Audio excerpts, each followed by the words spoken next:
যে নবীকে আমরা নেতা বলে মানি, যে নবীকে আমরা সরদার বলে মানি, যে নবীকে আমরা রাহবার বলে মানি, যে নবীকে আমরা কর্তা বলে মানি, দরুদ শরীফে আমি আপনি পড়ি সৈয়দেনা মৌলানা মুহাম্মদ। কি পড়ি? এটা তো আরবি শব্দ, কেউ তো জানি না। সৈয়দেনা এই শব্দের মানে হলো, সৈয়দ মানে হলো সরদার বা নেতা। সৈয়দেনা আমাদের যিনি নেতা। কি পড়ি? মৌলানা, একটু জোরে বলেন, মুহাম্মদ। তাহলে আমরা পড়ি আমাদের যিনি নেতা তিনি হলেন মৌলানা মুহাম্মদ সাল্লাল্লাহু আলাইহি ওয়াসাল্লাম। সেই নেতার উপরে আমরা দরুদ শরীফ পড়লে আল্লাহর রাগ হবে তো না খুশি হবে? কি গো, খুশি হবে না? আল্লাহ আমাদের উপরে রহমত বর্ষণ করেন, জোরে বলুন সুবহানাল্লাহ। তাহলে দরুদ শরীফ আমি পড়াবো কয়েকবার, ভুলেও ভাববেন না যে এটা মৌলানা সাহেব ভুলে গিয়ে পড়ায়, কি ইমাম সাহেব ভুলে গিয়ে পড়ায়, বা অনেকে আবার বলে সময় পাস করে, টাইম পাস করে। ততক্ষণ তো আমার দুটো কথা বলা হয়ে যাবে। আল্লাহু আকবার। আমার কথার চেয়ে দরুদ শরীফের মূল্য কম? তাহলে দরুদ শরীফের মূল্য, ফজিলত, মাহাত্ম্য, গুরুত্ব, মর্যাদা অনেক বেশি। সেই জন্য যত বেশি পারবেন মনে প্রাণে দরুদ পাঠ করবেন, আর ওই উম্মতের উপরে আল্লাহর রহমত বর্ষণ হয়, জোরে বলুন। তাহলে পড়াবো, পড়বেন তো নাকি? কি গো, সবাই পড়বেন তো? আস্তে পড়বেন না জোরে পড়বেন? ফের এটাও বলে দেবো, জোরে পড়া আস্তে পড়া। অনেকে বলে কেন মনে মনে পড়লে আল্লাহ শুনতে পাবে না? অবশ্যই তিনি তো অন্তর্যামী, তিনি তো শুনতে পান, তিনি জানতে পারেন, এটা আমাদের ঈমান, আমাদের বিশ্বাস। কিন্তু জোর পড়লে আমার আল্লাহ পাক খুশি হন। জোরটাকে আল্লাহ পছন্দ করেন, বেশি ভালোবাসে। এই জন্য তো আলেম মাওলানা খালি ধাক্কা মারে, জোরে বলো না, জোরে বলো না। এখন রাত তো বেশি হয়নি, কি গো? তাহলে আওয়াজ খুলে, দিল খুলে, প্রাণ খুলে নবীর উপরে আমরা সকলে দরুদ শরীফ পড়ি। আল্লাহুম্মা সাল্লি আলা।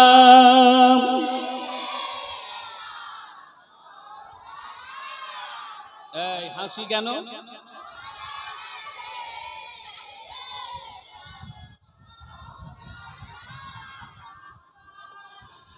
দয়ার নবীজি আমরা তোমায় ভুলতে পারি না,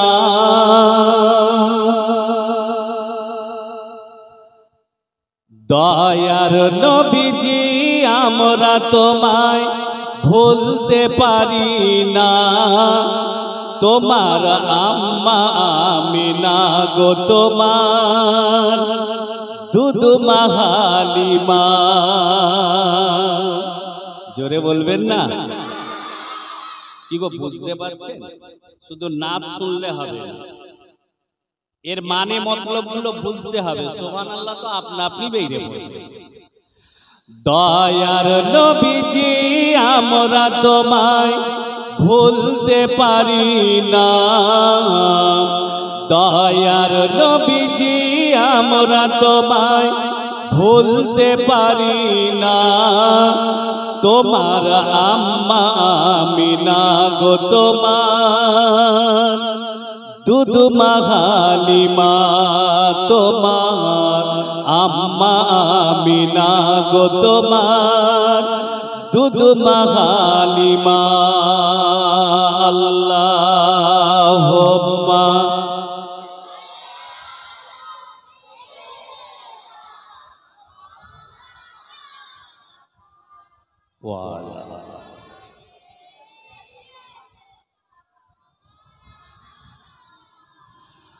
উম্মতেরি মায়ায়ে নবী কাঁদেন যারে যার। উম্মতেরি মায়ায়ে নবী কাঁদেন যারে যার মাফ করে দাও গো আল্লাহ উম্মত গুনাহগার মাফ করে দাও গো আল্লাহ উম্মত গুনাহগার দয়ার নবী মারহাবা প্রাণের নবী মারহাবা দিনের নবী মারহাবা মারহাবা মারহাবা মারহাবা মারহাবা নবীজি আমার মাফ করে দাও গো আল্লাহ উম্মত গুনাহগার মাফ করে দাও গো আল্লাহ উম্মত গুনাহগার দয়ার নবীজি আমরা তোমায় ভুলতে পারি না দয়ার নবীজি আমরা তোমায় ভুলতে পারি না তোমার আম্মা আমিনা গো তোমার দুধমা হালিমা আল্লাহুম্মা সাল্লি আলা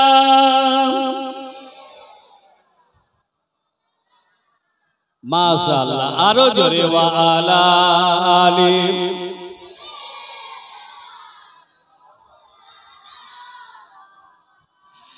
মা আমিনার কোলে যখন এলেন নবীজি সিজদায় পড়িয়া কাঁদেন উম্মতি উম্মতি উম্মতি উম্মতি উম্মতি উম্মতি জোরে বলে আহা আমার রাসূলুল্লাহ মায়ের গর্ভে থেকে দুনিয়ায় আসা থেকেও উম্মত উম্মতিদের জন্য কেঁদেছে মা আমিনার কোলে যখন এলেন নবীজি সিজদায় পড়িয়া কাঁদেন উম্মতি উম্মতি উম্মতি উম্মতি উম্মতি উম্মতি বলেন ও গো রব্বানা মাহবুব আমার শোনো না বলেন ও গো রব্বানা মাহবুব আমার শোনো না গুনাহগার উম্মতের জামিন গুনাহগার উম্মতের জামিন পাক সরওয়ার মাফ করে দাও গো আল্লাহ উম্মত গুনাহগার মাফ করে দাও গো আল্লাহ উম্মত গুনাহগার দয়ার নবীজি আমরা তোমায় ভুলতে পারি না দয়ার নবীজি আমরা তোমায় ভুলতে পারি না তোমার আম্মা আমিনা গো তোমার দুধমা হালিমা আল্লাহুম্মা সাল্লি আলা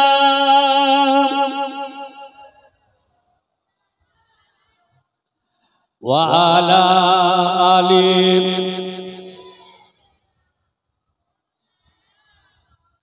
তাই ঈদ মোবারকটা আমরা পালন করলাম কত পাপ হয়েছে কত গুনাহ হয়েছে কত অন্যায় হয়েছে আর এখন আপনি আমি বাপ মনে করলে হবে এত গরম কেন আল্লাহ দিচ্ছে একটু ভেবে দেখেছি ছেলেগুলো কি করলো রাত যত বাড়লো রাত 1টা 2টো যে যত কাপড় খুলে নাচতে পারবে ঈদ তত তার পালন ভালো হবে কি গো কাপড় খুলে স্টেজের উপরে নাচতেছে মাথায় টুপি দিয়ে আছে মুসলমানদের ঈদ তো খালি মাথায় হয় মাথায় টুপি দিয়ে আছে তা আমি ভাবলাম এরা যে এই নাচানাচি করছে সম্ভবত মনে হয় খালি মুখে হয়নি কি গো খালি মুখে হচ্ছে টুপি মাথায় দিয়ে আছে পাঞ্জাবি পরে আছে খালি মুখে হচ্ছে না, ও বিহার খেয়েছে, রাম খেয়েছে,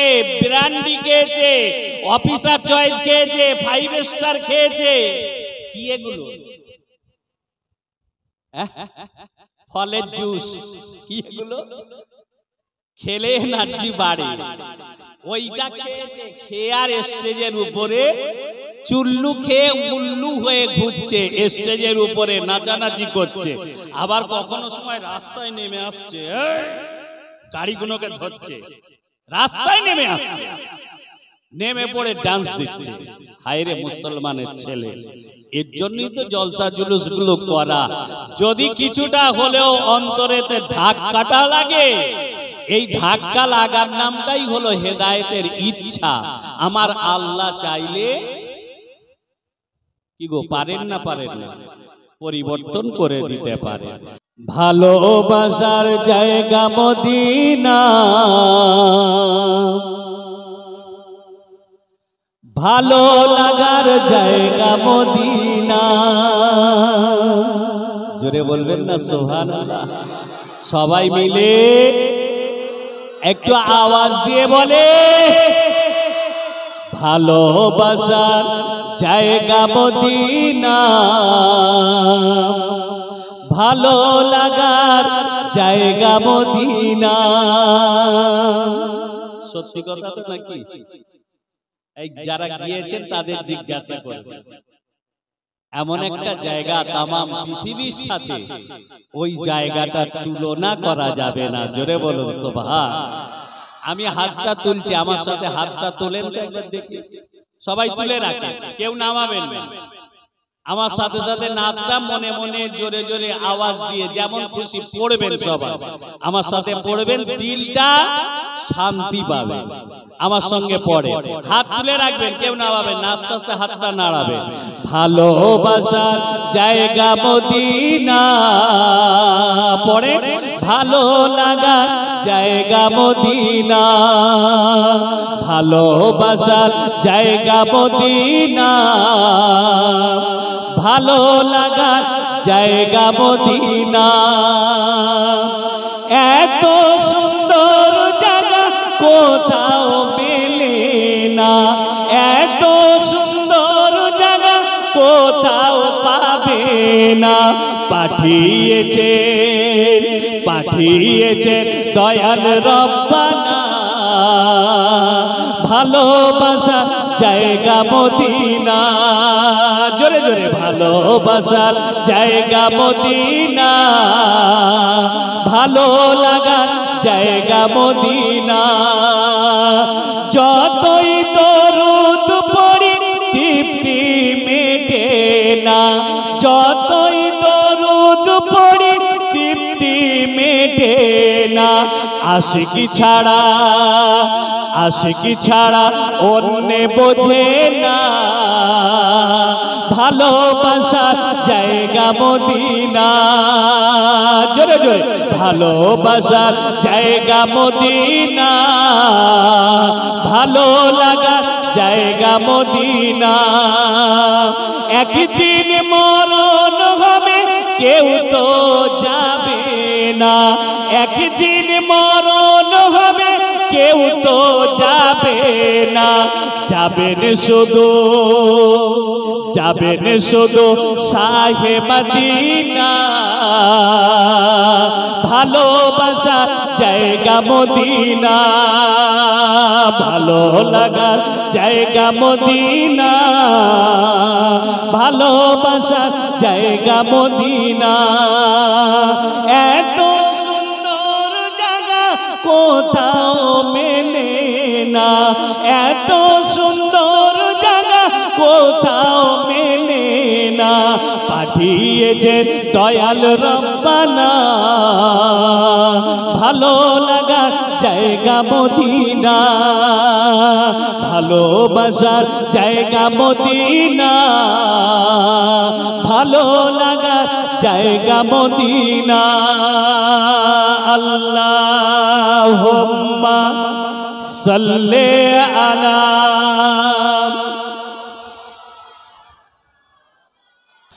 রহমতে আলাম নবী নূরে মুজাসসাম সাহাবীরা আতর বানায় ওই নবীজির ঘাম।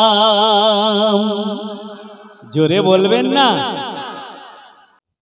রহমতে আলম নবী নূরে মুজাসসাম সাহাবীরা আতর বানায় ওই নবীজির ঘাম। জোরে বলে রহমতে আলম নবী নূরে মুজাসসাম সাহাবীরা আতর বানায় ওই নবীজির ঘাম। আল্লাহুম্মা সাল্লি আলা চেনো জানো মানো কেমন আমার নবীজি, যাহার পাগল চন্দ্র সূর্য তারকারাজি। বাবা আরো শুনবে কি সুন্দর কাহিনী, আরো শুনবে কি সুন্দর কাহিনী। জান্নাতেরি রোমে রোমে লেখা নবীর নাম। আরো শুনবে কি সুন্দর কাহিনী, জান্নাতেরি রোমে রোমে লেখা নবীর নাম। রহমতে আলম নবী নূরে মুজাসসাম সাহাবীরা আতর বানায় ওই নবীজির ঘাম। আল্লাহুম্মা সাল্লি আলা উসতুনে হান্নানায় খেজুর গাছের নাম, যাকে ধরে খুতবা দিতেন রসুলে আকরাম। জোরে বলে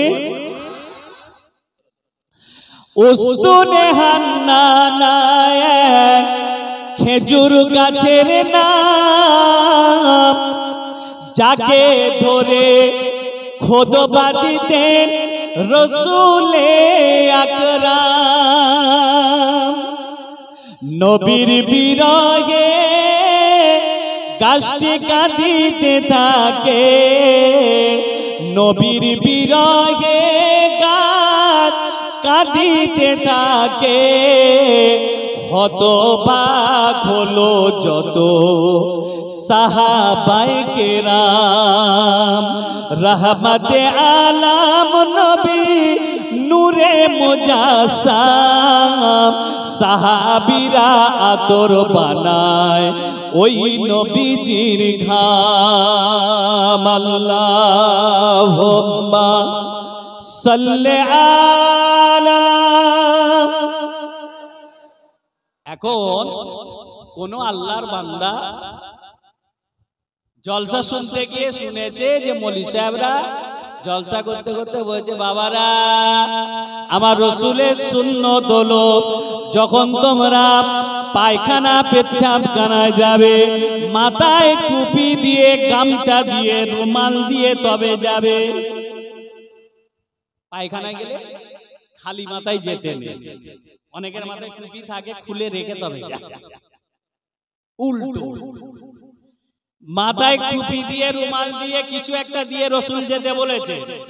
যখনই যাওয়া হলো গিয়ে এবারে মনে পড়ে গেছে পায়খানায় বসে মাথায় তো কিছু নেই, কি করবে? এ তখন ভাবছে লুঙ্গিটা খুলে মাথায় দেবো। মৌলভী সাহেবরা তো বলে পায়খানায় গেলে মাথায় কিছু একটা দিয়ে তবে যেতে হয়। এখন আমল করতে যে জলসা শুনে ও করেছে কি টুপির বদলে গামছার বদলে লুঙ্গিটা খুলে মাথায় দিয়েছে। এবারে বাইরে বেরিয়েছে, যেই না মাত্র ঘড়ির ঘন্টা লড়ছে, কচির মা বলছে তওবা তওবা আস্তাগফিরুল্লাহ আস্তাগফিরুল্লাহ, কি করেছো? বলছে তুই জানিস সেই দিনে জলসা শুনলো নেত গায় মাথায় কিছু দিয়ে যাওয়া সুন্নত। মলি সাহেব বলল, কোচির মা বলছে তুমি সুন্নত ধরতে গিয়ে তো ফরজ তরক করে বসে আছো। কি গো, সুন্নত ধরতে গিয়ে তো ফরজ তরক করে বসে আছো। নাভির উপর থেকে হাঁটুর নিচে পর্যন্ত কাপড় ঢাকা দেওয়া কি একটু বলুন? ফরজ। মনে রাখবেন, পুরুষ মানুষ এই গরম পড়েছে, নাভির উপর থেকে হাঁটুর নিচে পর্যন্ত কাপড় ঢেকে রাখতেই হবে, এটা হলো ফরজ। ভালো করে শুনে রাখুন, দোপাট্টা লুঙ্গি পরা যাবে না, কাছা বাঁধা যাবে না, শরিয়াতে ইসলামে অনুমতি নেই। গরম হচ্ছে বলে চার দোকানে কোন ভাগে লুঙ্গি গুজে বসে থাকবে, লেড়ো বের করে, এই লেড়ো বের করে বসে থাকবেন নাকি? লেড়ো বের করার জায়গা নেই, ইসলাম নিষেধ করেছে, এটা ফরজ। ভুল বুঝবেন না, এগুলো শিক্ষার দরকার, এটা ফরজ পুরুষ মানুষের জন্য। আর মেয়েদের জন্য তো পুরো হিজাব, ওটা ফরজ করতেই হবে। একদিন একে বড়ি মক্কা শহরে পুটুলি নিয়ে পালায় নবীজির ডরে। আমি হাদিস ছাড়া না পড়ি না। সেই বুড়ি মা আমার রাসূলুল্লাহকে ভয়েতে গাড়ি পুলটি নিয়ে চলে যাচ্ছিল। রাসূল বলছেন, মা কোথা যাবে গো? এ তো আগের একদিন এক বুড়ি, ওটা ছিল বড় পীরের ঘটনা, তাই তো নাকি গো? আর এটা হচ্ছে আমার নবী পাকের ঘটনা, হাদিস সহ। একদিন একে বুড়ি মক্কা শহরে পুটুলি নিয়ে পালায় নবীজির ডরে। ওগো আসছিলেন মোর দয়ার নবী, আসছিলেন মোর দয়ার নবী, সেই পথ ধরে একদিন একে বুড়ি মক্কা শহরে পুটুলি নিয়ে পালায় নবীজির ডরে। আল্লাহুম্মা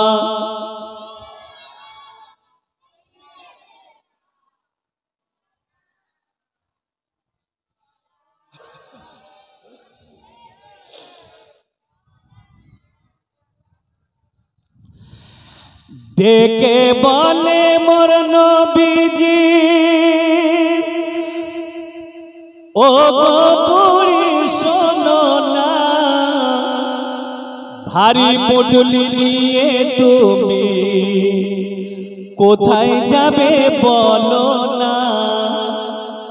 ডেকে বলে মোর নবীজি, ও গো বুড়ি শোনো না, ভারী পুটুলি নিয়ে তুমি কোথায় যাবে বলো না। কার ভয়েতে যাচ্ছ তুমি মক্কা শহর ছেড়ে, একটুখানি বলো বুড়ি আমার হুজুরে। ওগো পৌঁছে দেব পুটুলি তোমার, ওগো পৌঁছে দেব পুটুলি তোমার, যাবে যত দূরে। একদিন একে বুড়ি মক্কা শহরে পুটুলি নিয়ে পালায় নবীজির ডরে। আল্লাহ